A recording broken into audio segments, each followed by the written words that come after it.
जय मसीह की। परमेश्वर का नाम का महिमा हो। आज वचन सुनने के द्वारा परमेश्वर आपको आशीष दे। परमेश्वर का वचन जीवित वचन है, वो सच्चा वचन है। परमेश्वर का वचन ही इस बात का गवाही देता है, आकाश और पृथ्वी टल सकता है लेकिन परमेश्वर का वचन कभी नहीं टलेगा। और परमेश्वर अपना वचन के द्वारा आकाश और पृथ्वी का निर्माण किया। जो कुछ इस धरती पर देखते हैं वो सब परमेश्वर ने अपने वचन के द्वारा बनाया। और यीशु मसीह के बारे में परमेश्वर का वचन कहते हैं, आदि में वचन था, वचन परमेश्वर के साथ था और वचन परमेश्वर था।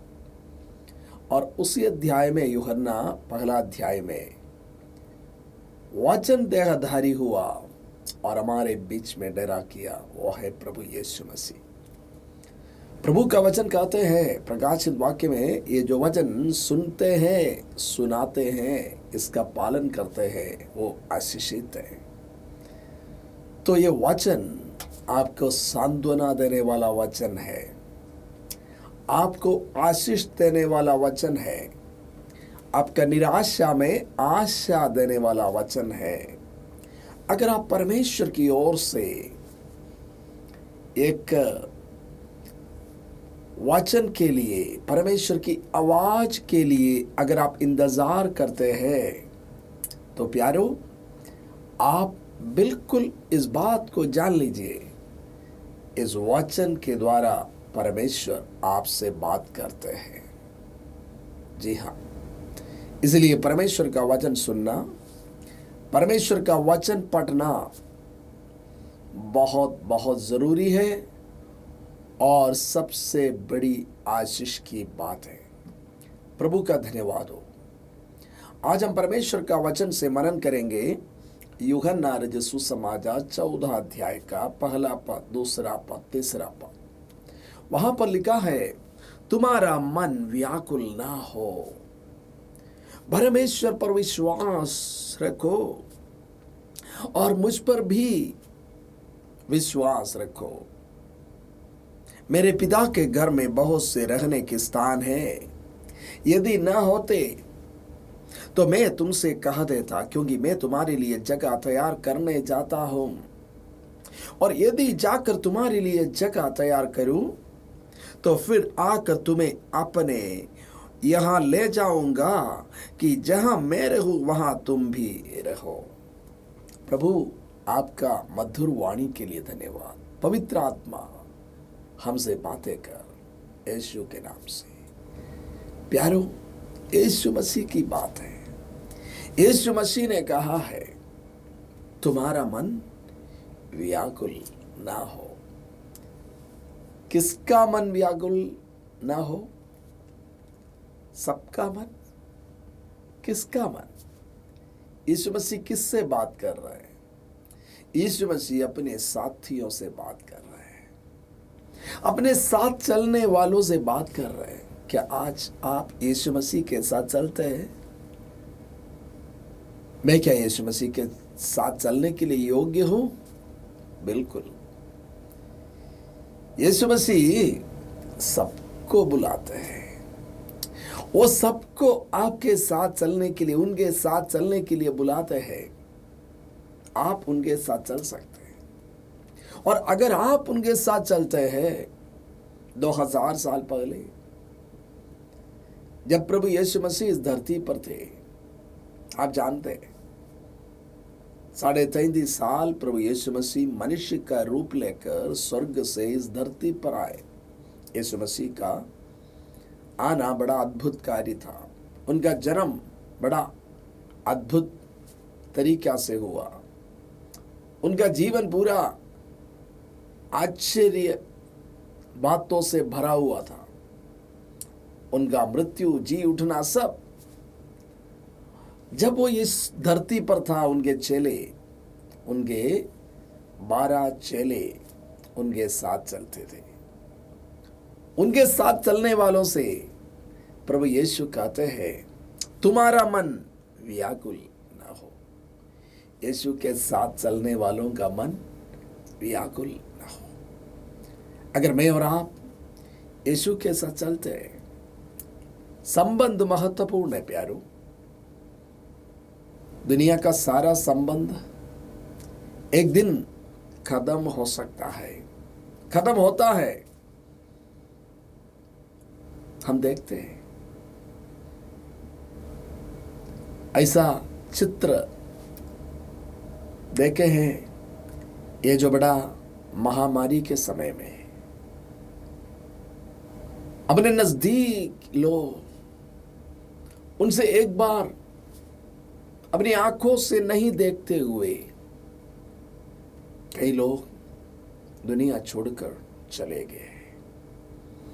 चाहते हुए भी कई बार हम हमारा नजदीक लोगों को साथ नहीं दे सकते हैं। हमारे नजदीक लोग चाहते हुए भी हमारा साथ नहीं दे सकते हैं। लेकिन आपका साथ चलने वाले, अंत तक चलने वाले, इस दुनिया के अंत तक और इसके बाद भी आपको सबसे सुंदर, सबसे सेफ, सबसे अच्छा जगह पर ले जाने का वायदा किया हुआ एक व्यक्ति है, वो है प्रभु यीशु मसीह। वो कहते हैं तुम्हारा मन व्याकुल ना हो। बाहर पूरा परेशानियां हो सकता है, आपका मन के बाहर पूरा परेशानियां हो सकते हैं। बीमारी की समस्या, आर्थिक समस्या, सतावट की समस्या और कोई परेशानी जो दूसरों से नहीं बोल सकते। आज उस परिस्थिति में आप परमेश्वर का इस वचन को सुन रहे हैं। पवित्र आत्मा आपसे बात कर रहे हैं।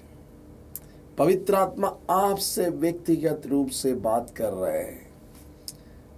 हमारा एक दोस्त है, उनका नाम है गंगाधर। वो यीशु मसीह के बारे में सुने थे, कभी चर्च कलीसिया नहीं गए,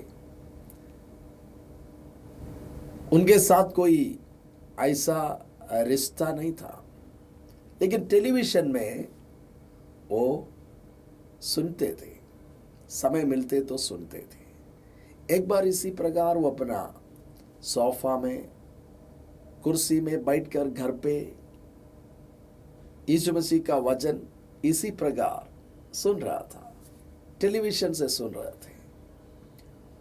उनका 55 लाख रुपया का खर्च था। एक अच्छा नौकरी था, पति पत्नी का, दोनों बहुत अच्छा पढ़े लिखे थे, और उन्होंने उधारी लेकर, जैसा सब लोग करते हैं, बढ़िया घर बनाया। सोचा ये देते रहेंगे, लेकिन अचानक उनका नौकरी चला गया, पत्नी का नौकरी भी चली गई, और 55 लाख रुपया का कर्ज। उस परिस्थिति में अब कैसा आगे बढ़ेंगे? बहुत बड़ा समस्या, बाहर बहुत बड़ा समस्या, मन के बाहर बहुत बड़ा समस्या। उस परिवार को दबाने वाले समस्या। दुनिया में कोई उत्तर नहीं दे सकता। बैंक वाला आएंगे, जहां से उधारी लिया है वो आएंगे, परेशान करेंगे। 2 बच्चे हैं, कैसा पढ़ाएंगे? इज्जत क्या रहेगा? उस इलाका का बहुत सम्मानित लोग थे और शहर का अच्छा नौकरी था, लेकिन सब चला गया।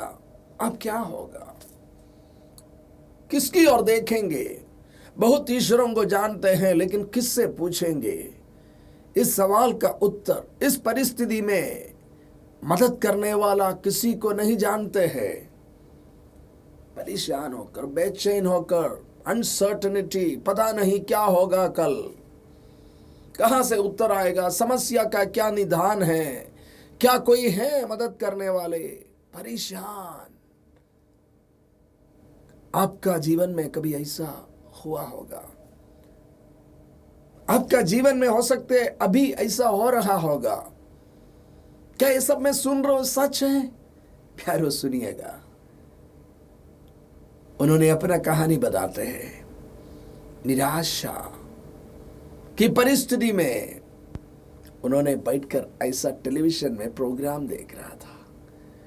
वहां से एक परमेश्वर के दास ने बताया, अब बड़ा कर्ज में डूबे हुए एक परिवार इसको सुन रहा है, आपका वो कर्ज इसी साल परमेश्वर मदद करेगा, आप उस कर्ज से बाहर आएगा। कभी यीशु को नहीं माने हुए थे, लेकिन उनके अंदर एक विश्वास आया, ये मेरे लिए है संदेश। विश्वास किया, उन्होंने अपने पत्नी को बुलाया, देखो ये वचन हमारे लिए है। प्यारो, प्रभु यीशु केवल कागज का परमेश्वर नहीं है, वो जिंदा खुदा है। वो आज आपसे अभी बात कर रहा है।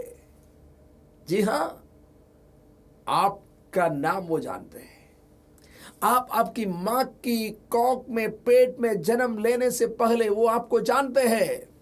आप इस दुनिया में आए हैं उनके कारण।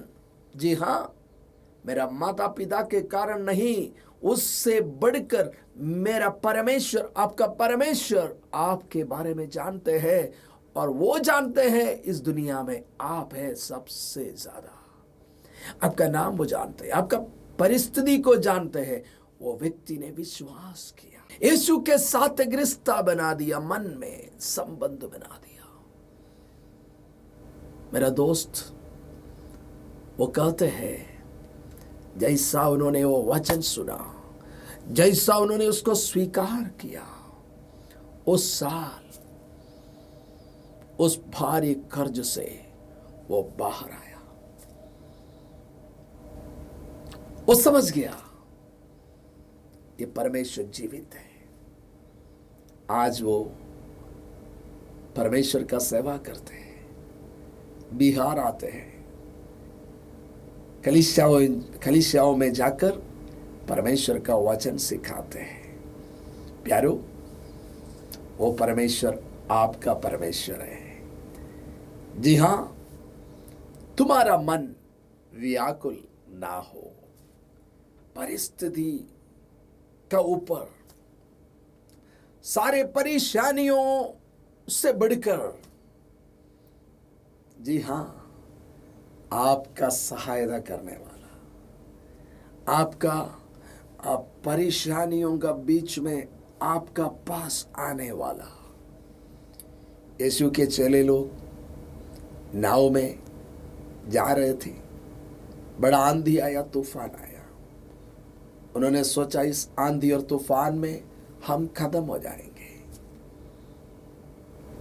यीशु उनके साथ थे,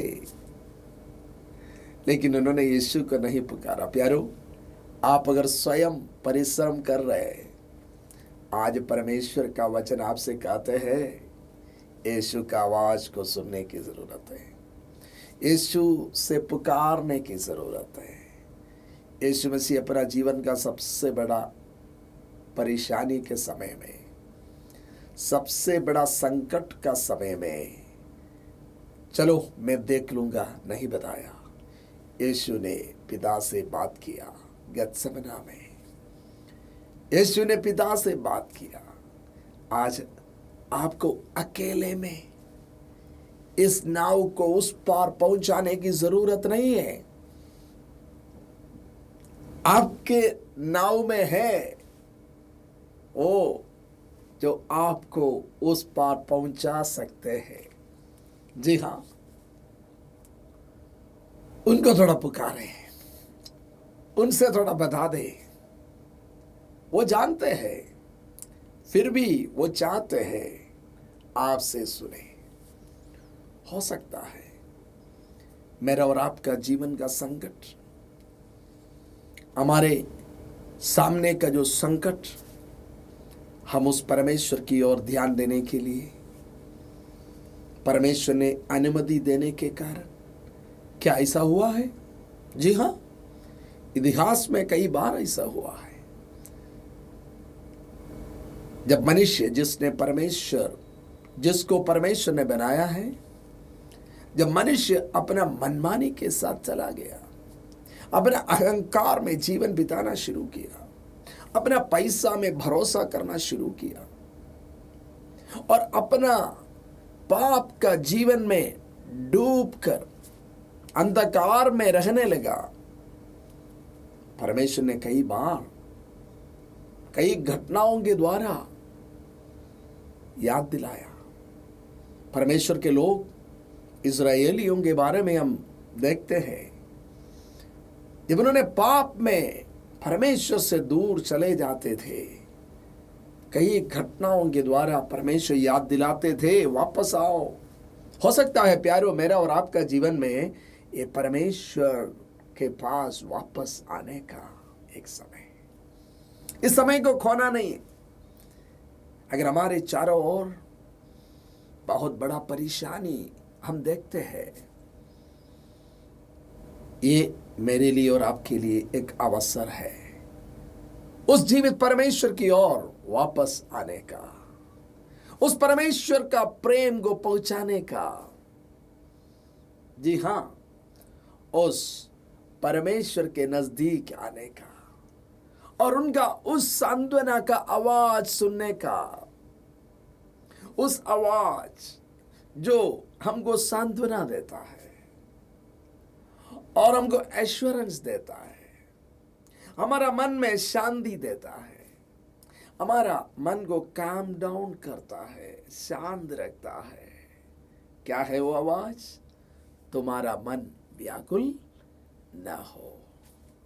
तुम्हारा चारों ओर परेशानियां होंगे, उस परेशानी का उत्तर तुम्हारा पास नहीं होगा, लेकिन प्रभु कहता है उस परेशानी का उत्तर मेरा पास है। प्यारो, ये आज आपके लिए संदेश है। आपका सामने जो परेशानी है, जो संकट है, जो महामारी है, उसका उत्तर आपका पास नहीं होगा, लेकिन आपका परमेश्वर के पास है। हम क्या करें? अब हमको क्या करना चाहिए? मुझको और आपको उस परमेश्वर के पास आना चाहिए। प्रभु का धन्यवाद हो। ये सारे समस्या के बावजूद भी, तुम्हारे चारों ओर इस भयंकर संकट के बावजूद भी, प्रभु कहते हैं तुम्हारा मन व्याकुल ना हो, तुम्हारा मन, तुम्हारा हृदय व्याकुल ना हो। जी हाँ, यीशु मसीह का जीवन का सबसे बड़ा संकट का समय में उस क्रूस पर वो थे, उस समय भी वो अपना पिता पर भरोसा किया, भारी दर्द सहते हुए, इतना मार सहने के बाद, इतना निंदा अपमान, सबने छोड़ दिया, कोई मदद नहीं कर पाया। कुछ दोस्त लोग, कुछ बहन लोग उनका मदद करना चाहा जरूर, लेकिन कोई मदद नहीं कर सका। जी हां, जैसा हमने बताया, ऐसा कुछ परिस्थिति हमारा जीवन में आते हैं, लोग जो चाहते हैं फिर भी मदद नहीं कर पाते। एक देश का एक बिलियनर, बहुत बड़ा बिजनेस करने वाले करोड़पति, कुछ दिन पहले वो इस दुनिया छोड़कर चले गए। उनकी बेटी ने लिखा, हमारे पास बहुत संपत्ति है, मेरा पापा दुनिया छोड़कर चले गए, संपत्ति इधर रह गए, हमें से कोई उनका मदद नहीं कर पाए। प्यारो, दुनिया में जब कोई आपका मदद नहीं कर सकते हैं, चाहते हुए भी वो नहीं कर सकते, आप अकेले जब हो जाते हैं, उस समय आपका मदद करने वाले कोई है क्या? जरूर, वो है प्रभु यीशु मसीह। प्यारो, यीशु ने कहा है तुम्हारा मन व्याकुल ना हो। यीशु ने कहा है, जी हाँ, दुनिया का और कोई कहा होता तो हमें संदेह आ सकता है, लेकिन यह बात यीशु ने कहा है। प्रभु का वचन में यीशु का नाम क्या लिखा है? जो मर गया था और अब जीवित हो गया है। प्रकाशित वाक्य 2 अध्याय का 8 पद में यीशु का नाम वहां पर लिखा है, जो मर गया था लेकिन अब जीवित हो गया है। और उसी पद में यीशु का एक और नाम लिखा है, जो आदि और अंतिम है। प्रेज गॉड, ये सच है। वो मर गया था लेकिन अब जीवित हो गया है। प्यारो, हमसे जो कहते हैं तुम्हारा मन व्याकुल ना हो, वो हारा हुआ एक व्यक्ति नहीं कह रहे हैं। जी हाँ, हमको याद है एक बार हम ग्रेजुएशन का पढ़ाई कर रहे थे। उस समय हमारा एक दोस्त, उनका सिर का बाल जा रहा था, कम हो रहा था, तो हम सब मिलकर एक क्लिनिक में गए और वहाँ का डॉक्टर साहब बाल फिर से सिर में होने का दवाई देते हैं। किसी ने बोला तो गया और उन्होंने डॉक्टर साहब से मिला। हम भी उनको देखा, डॉक्टर को देखा, और वापस आते वक्त हमारा दोस्त ने एक सवाल पूछा, यार तुम्हारा सिर में बाल आएगा बोला है, लेकिन डॉक्टर साहब का सिर में एक भी बाल नहीं है। तो सही बात है, ये सोच तो आ सकते हैं, अगर मेरा सिर में बाल आएगा तो उनका जो मेरा ट्रीटमेंट करेगा, करने के लिए जो मुझको बुलाया, उनका सिर में बाल क्यों नहीं है? लेकिन प्रभु यीशु मसीह का वायदा ऐसा नहीं है। उनका नाम है जो मर गया था लेकिन अब जीवित हो गया है। मृत्यु को पार किया, मृत्यु को हरा दिया, शत्रु को हरा दिया। वो कहते हैं तुम्हारा मन व्याकुल ना हो। जो आदि और अंतिम है वो कहते हैं। और एक और पद आपको सुनने की जरूरत है, जो रोमी 8 अध्याय का 11 पद में, उस पद में कुछ ऐसा लिखा है, यीशु मसीह को मृत्यु में से जी उठाने वाला परमेश्वर की आत्मा अगर तुम में वास करते हैं, जिसने यीशु मसीह को जिलाया है, वो आत्मा, वो पवित्र आत्मा तुमको भी जिलाएगा। प्यारो, याद रखिए, किसको? जो परमेश्वर के साथ संबंध रखते हैं। मेरा और आपका जीवन का कठिनाई का कोई उत्तर है? छोटा बड़ा सारा कठिनाई का उत्तर प्रभु यीशु मसीह में है। कुछ दिन पहले हम लोग ये लॉकडाउन के कारण जूम मीटिंग चला रहे थे, और उस मीटिंग में मध्य प्रदेश से हमारे साथी लोग थे। और मीटिंग के बाद हमारे साथी ने बोला, देखिए ये पलंग पे पड़े हैं, तो इनके लिए आप प्रार्थना करिए। हमने उनके लिए प्रार्थना किया। उस मीटिंग के दौरान उनको दिखाया और हमने प्रार्थना किया। एक दिन के बाद हमारा साथी, उन्होंने बताया, भैया आपने जिसके लिए प्रार्थना किया था ना, परमेश्वर ने उनको उस समय चंगा किया। प्यारो, आप कहीं पर भी सुनकर इस वचन को सुनते होंगे, आप विश्वास करें, परमेश्वर आपका जीवन में चंगाई का सामर्थ को भेजकर आपको चंगा कर रहा है। परमेश्वर का नाम का महिमा हो। हमने 2 दिन पहले एक महिला का गवाही सुन रहा था।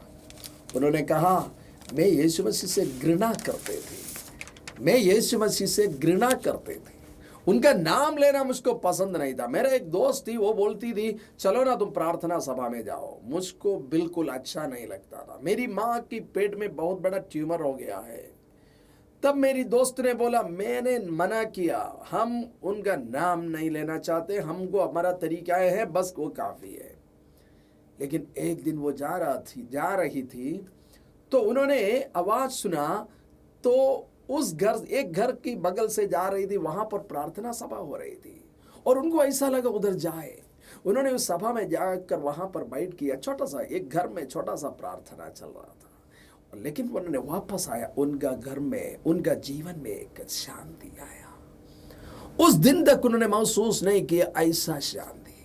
अगला दिन उनकी दोस्त ने फिर से बोला, थोड़ा आओ ना, उस कलीसिया में थोड़ा जाओ ना, तुम्हारे मम्मी को लेकर जाओ ना। उनका पास पैसा नहीं था, मम्मी को जाना मुश्किल था। उन्होंने किसी तरह ऑटो रिक्शा में, इवन उन्होंने बोला उधारी लेकर, पहला हफ्ता गया, कुछ नहीं हुआ ज़्यादा, दूसरा हफ्ता गया, तीसरा हफ्ता गया। मम्मी कुछ खा नहीं सकती थी, केवल लिक्विड पीती थी, धीरे धीरे खाने लगा। उन्होंने सोचा क्या बात है, मम्मी अच्छा से खाना शुरू कर दिया। कुछ दिन के बाद उन्होंने उस डॉक्टर के पास गया जिन्होंने सारे रिपोर्ट, सारे जांच किया था, सारे टेस्ट किया था, और जाकर के फिर से माँ का टेस्ट किया। डॉक्टर ने पूछा, ये क्या हुआ? मैं विश्वास नहीं कर सकता, इनका जो पेट में जो बड़ा ट्यूमर था वो बिल्कुल डिसअपियर हो गया, वो वहां पर नहीं है। आज वो पूरा परिवार प्रभु यीशु मसीह पर विश्वास करते हैं। आज प्रभु आपके लिए ठहराया हुआ दिन है। तुम्हारा मन व्याकुल न हो, तुम परमेश्वर पर विश्वास रखो, मुझ पर भी विश्वास रखो। बहुत ध्यान देने वाली बात है। हम बोलते हैं मैं परमेश्वर पर विश्वास रखता हूं, नहीं नहीं, ऐसा विश्वास नहीं, केवल बताकर जाने वाला विश्वास नहीं, भीतर से विश्वास। क्या विश्वास? ये परमेश्वर मेरा पिता है, वो मेरा बाप है, वो मेरा पिता है, तो मेरा बातों का वो उत्तर देते हैं। और यीशु मसीह मेरा उद्धार करता है, मेरा बड़ा भाई है, मेरे लिए जान देकर मुझसे प्रेम किया है। ये विश्वास आप में जब आएगा, क्या होगा? आपका मन का व्याकुलता चला जाएगा, आपका दिल में अजीम शांति आएगा, आपको इस बात का एश्योरेंस आएगा, सब कुछ ठीक है, मैं परमेश्वर में, सब कुछ मेरे लिए ठीक है, मेरी सारी बात परमेश्वर देख लेंगे, वो मुझको संभालेंगे। प्यारो, मृत्यु को पार किया। जो मसीह पर विश्वास करते हैं, उनका जो काम यीशु केवल इस दुनिया में करने वाला नहीं है, उनको अच्छा नौकरी देना, उनको बीमारी से चंगाई देने वाला, और उनका शत्रु को दिक्कत पहुंचाने वाला नहीं नहीं नहीं नहीं, उतना नहीं। मृत्यु को यीशु ने पार किया, आप भी पार करेंगे। प्रभु का वचन सिखाते हैं, अगर आप प्रभु में विश्वास करते हैं, आप आनंद जीवन का वारिस होते हैं। इसके लिए प्रभु यीशु मसीह ने अपना जीवन आपके लिए दिया है, और आप उनके द्वारा, जैसा यीशु ने मृत्यु को पार किया है, आप भी मृत्यु को पार करेंगे, आनंद जीवन में प्रवेश करेंगे। प्यारो, आज यह संदेश आपके लिए है। अगर आप व्याकुल हैं, अगर आप निराश हैं, अगर आप दुखित हैं, अगर आपका जीवन में अनसर्टनिटी है, क्या होगा, कौन मेरा मदद करेगा, कौन इस संकट से मुझको बचाएगा। मेरी माँ 90 साल की है, कभी फोन करते हैं तो पूछते हैं, क्या बेटा ये सारे संकट चला जाएगा क्या? हम उनको बोलते हैं जरूर जरूर, क्योंकि प्रभु यीशु मसीह का वायदा, केवल इस दुनिया के लिए नहीं, इसको पार करने वाला आशा प्रभु यीशु हमको देता है। क्या आप में वो आशा है? क्या आज आप किसी भी प्रकार परेशान हैं, जीवन में व्याकुलता है? क्या करना चाहिए? प्रभु के साथ एक संबंध, वो मेरा पिता है, ये संबंध, और अपना पाप को अंगीकार करते हुए यीशु के हाथ में अपना जीवन को समर्पण करते हुए ये प्रार्थना करे, प्रभु मैं आपके चरणों में अपने आप को समर्पण करता हूँ। मेरा व्याकुलता से, मेरा चिंताओं से मुझको छुड़ा दे, आपका बेटा बना दे। प्रभु आपका जीवन में काम कर रहे हैं। हम प्रार्थना करेंगे, प्रभु यीशु आज आपका इस संदेश को सुनने वाले एक एक व्यक्ति का जीवन में आशीष दे, अनुग्रह दे, चंगाई दे, शरीर में, मन में, परिवार में, संबंधों में, यीशु के नाम से अभी इसी वक्त वो चंगाई का सामर्थ्य काम करने पाए। परमेश्वर आपके साथ संबंध हो, आपको पिता करके पुकारने पाए। यीशु मसीह आपका उद्धार का खुशी को चखने पाए। परमेश्वर आपके हाथ में देते हैं, यीशु मसीह के नाम से मांगते हैं, आमीन। God bless you. परमेश्वर आपको आशीष दे।